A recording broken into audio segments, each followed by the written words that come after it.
The heat is on as we all continue to have our fun in the sun, and that includes those in the world of professional wrestling. It started 2 weeks ago when AEW pried open its not-so-forbidden door, and then continued last week as here in Toronto we welcomed the WWE and NXT rosters to the 6 for the Money in the Bank and Heatwave events.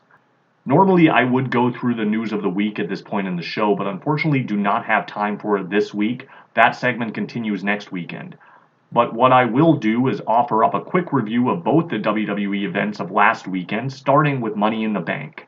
I was unfortunately neither able to attend live nor watch in real time due to a family barbecue, and it's a lot harder these days to avoid event spoilers given the popularity of social media, but I tried my best.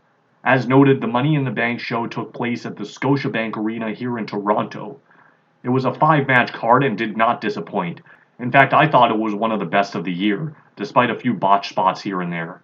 The show opened with the men's Money in the Bank match featuring LA Knight, Jey Uso, Carmelo Hayes, Andrade, Drew McIntyre, and Chad Gable.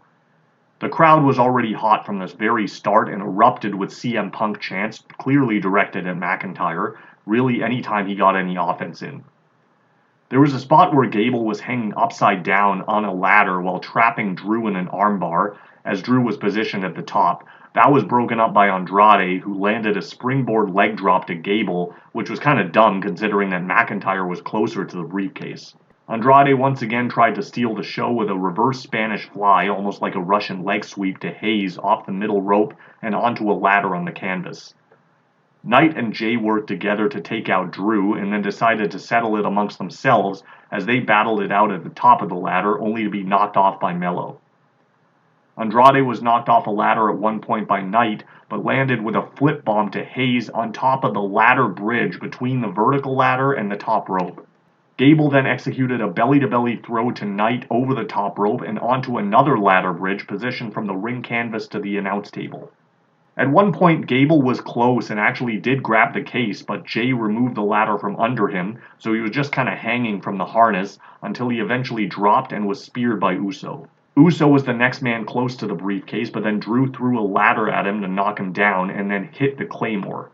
With no one else around, Drew was able to secure the case for himself like he said he would. The Intercontinental title was on the line next as Sami Zayn defended against Braun Breaker. Breaker tried to use intimidation tactics in the early going, but Sami answered back with an apparent audition for Dana White's Power Slap competition. Breaker's whole game plan was to basically spear Sami into next week. Sami blocked the first attempt and hit a blue thunderbomb for 2. Breaker then displayed great athleticism, basically walking up the ropes to meet Sami at the top with a super Frankensteiner for a near fall. Breaker then gets some momentum at ringside and attempts to hit his running spear. Sami leapfrogs over him like he did a couple weeks ago, but this time Breaker pumps the brakes right before hitting the steps. Back in the ring, Breaker avoids an attempt of a haluva kick and hits a flying knee out of the corner. He goes for another spear, but Sami blocks it with a kick and then hits a haluva kick to retain his title. This was a very surprising outcome, but good to see that this one is likely to continue regardless. Trish Stratus, who was brought out as the host of the event, comes out again and asks the crowd if they're having fun. She goes through some of her accomplishments, saying she won a women's title here twice in this very arena, retired here, and also faced Charlotte Flair. She adds that she was also the surprise partner for a certain someone, and then brings out the individual in question, and it is none other than John Cena, which was a very nice surprise. Cena shows off his new towel, which reads "The last time is now." He comes into the ring and gets right to the point, announcing his retirement tour from in-ring competition. I guess at 47 years old and on a part-time schedule, it makes more sense now than ever. He said the 2025 Royal Rumble will be his last, the 2025 Elimination Chamber will be his last, and next year's WrestleMania in Vegas will be his last. I don't want to speculate, but I wonder if this has anything to do with Bryan Danielson's retirement tour. Oh, I'm only kidding, but I know a lot of wrestling fans like to dance like puppets over these things. Cena ends by thanking the crowd, and that leads to a backstage segment with the Judgment Day. Finn Balor says it's time to finally punish Seth. Priest adds that whether Drew is involved or not, he wants the rest of Judgment Day to stay in the back. As Priest leaves, Finn says, "Whatever you want, boss." And that leads into the WWE World Title match with Damian Priest defending against Seth Rollins. Both guys seem to be preoccupied with Drew right from the opening bell as they both are constantly watching the entrance. Rollins hits a trifecta of tope con hilos to Priest right into the announce table. Back in the ring, he delivers a springboard senton from one side of the ring, and then springs back up and hits a springboard quebrada moonsault from the other side.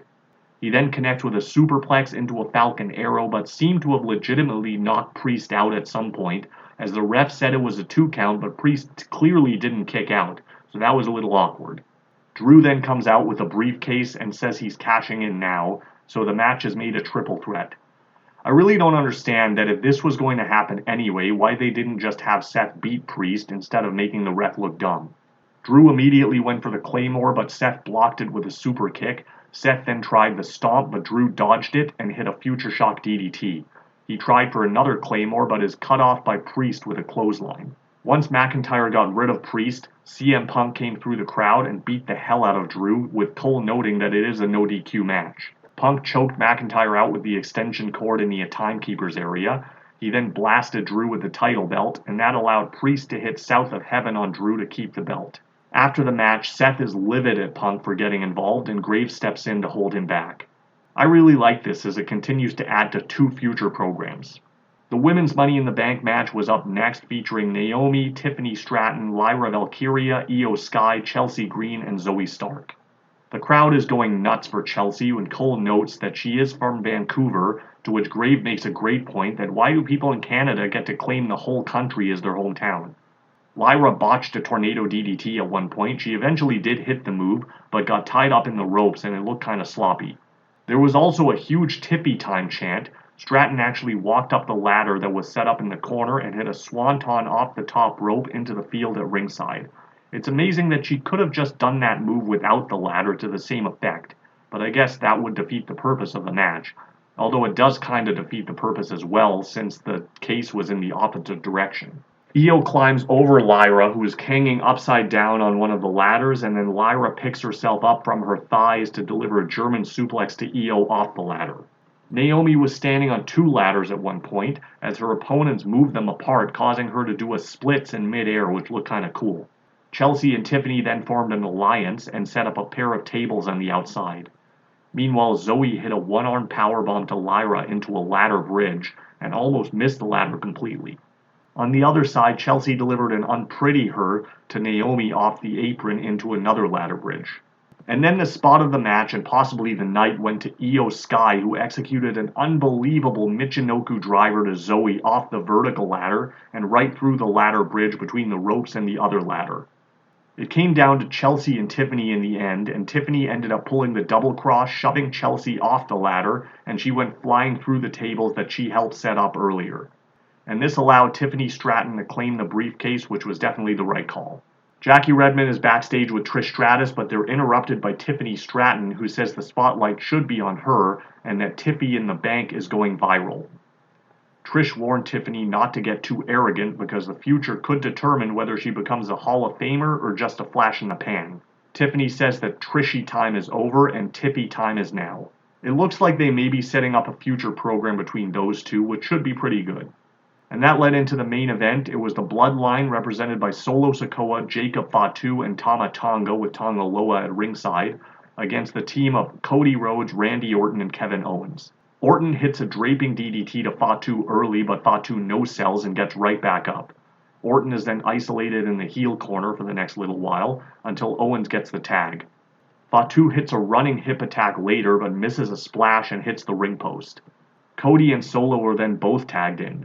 Cody hits a tope to Tonga Loa on the floor and then backdrops Fatu over the ringside barricade. Solo hits a spear in the ring and then blocks a pedigree attempt. The ref gets caught with a clothesline at one point as Cody hits a crossroads on Solo with no one to count. KO hits a frog splash followed by an RKO, and then they tried the Shield powerbomb, but Jacob Fatu re-emerges to break that up. Fatu then misses a spear and hits the ref again into the ring steps. Owens then delivers a frog splash off the security wall to Fatu through the announce table, and then tries a package pile driver, but Tonga Loa hits him with a low blow. Back in the ring, Orton drops both Tongas with RKOs, but catches a Samoan spike from Solo. Rhodes fires back with 2 crossroads on Solo. He attempts a third, but Fatu drops him with a whisper in the wind and then an implant DDT.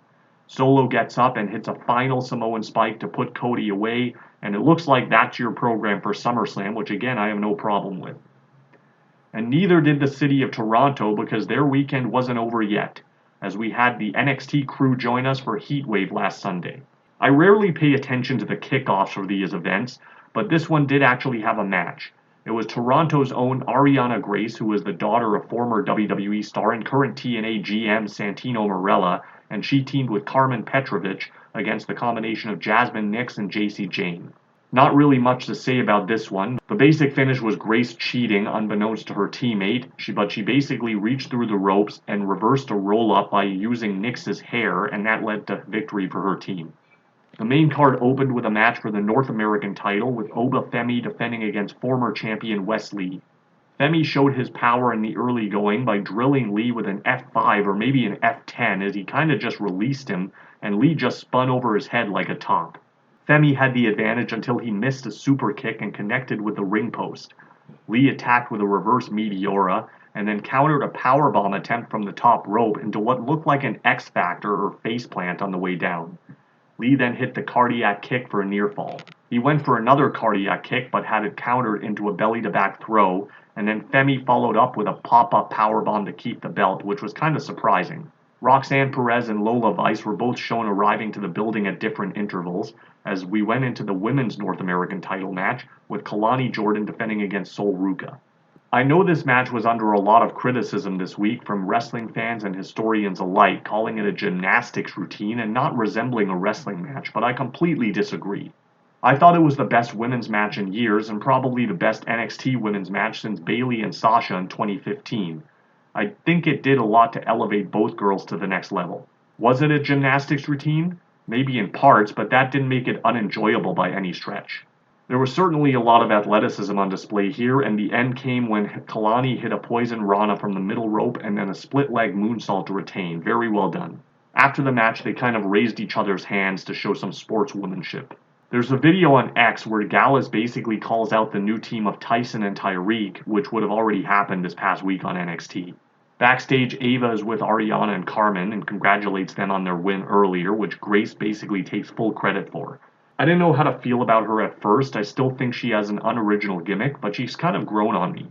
Anyway, that leads to Ava booking a match between these two on NXT, which again already happened. Chase U challenged Axiom and Nathan Frazer up next for the tag team titles, which was another athletic display and surprisingly a very good match. I guess I just didn't expect that kind of match out of the Chase U guys, but they brought it. The champions controlled the pace in the early going until Duke slowed things down a bit with an overhead belly-to-belly suplex. There was a great spot later on where Axiom hit a Spanish fly on Hudson, and then Frazer connected with a Phoenix splash, and then Chase ran right in there with a Canadian Destroyer, just one right after the other. Axiom caught an accidental super kick from Frazer, which I thought would lead to the finish, but he managed to kick out. The champs then delivered the Golden Ratio to Chase to surprisingly retain. A camera crew catches up with an almost broken Wes Lee backstage. He yells at them to get out of his face and says he doesn't know where he goes from here, but has some time to figure things out. And of course, we already found out what the next step would be this past week. Second from the top was the match for the NXT Women's title, with Roxanne Perez defending against Lola Vice. This one was tough for me because I feel like it was opposites day. Lola is such a natural heel, while Roxanne is a white meat babyface, especially being the smaller of the two, and this whole dynamic just didn't click for me. The girls tried their hardest though. Lola had the early advantage until she missed a spinning back fist and hit the post, and Roxanne targeted her hand and arm for the next few minutes. She did hit a Pop Rocks early for a near fall. Roxanne then hit a second Pop Rocks later on the announce desk, which didn't break. Back in the ring, Roxanne locked on a crossface and then drilled Lola with a succession of Pop Rocks, one of which she nearly botched, but did pull off the sequence to finally retain her title. It's then announced that Tony D'Angelo would put his Heritage Cup on the line against Lexis King in the following NXT, which once again had already happened. And then we had our main event. It was the four-way for the NXT World title, with Trick Williams defending against Ethan Page, Shawn Spears, and the 20-year-old Javon Evans. Page immediately exits the ring and is met on the floor with a tope from Evans to begin things. There was a double-stacked Doomsday device at one point, and then Evans tried a springboard off the middle rope but is met on the way back with a chair to his back by Spears as it's no disqualification. As Williams and Page duke it out on the floor, Evans launches himself over the corner with a huge somersault plancha right into the timekeeper's area. Trick did a good job of breaking up several near falls to save his title, and ends up shoving Evans backwards off the middle rope right through the announce table. Later on, Page hits the Ego's edge on the champion, but Evans places Trick's foot on the rope to break the pin. And then Williams hits a pair of trick shots, first to Evans and then to Page, who lands on top of Evans as Spears reaches in to hang on to Trick, so Page wins the title on a huge fluke, which works so well for his character and keeps everyone strong. I thought this was very clever, and I like where it's going. And that's exactly what's happening to me. I'm out of here for another week. I will be back next week to talk about the continued build towards SummerSlam. Until then, I leave you with an ABC.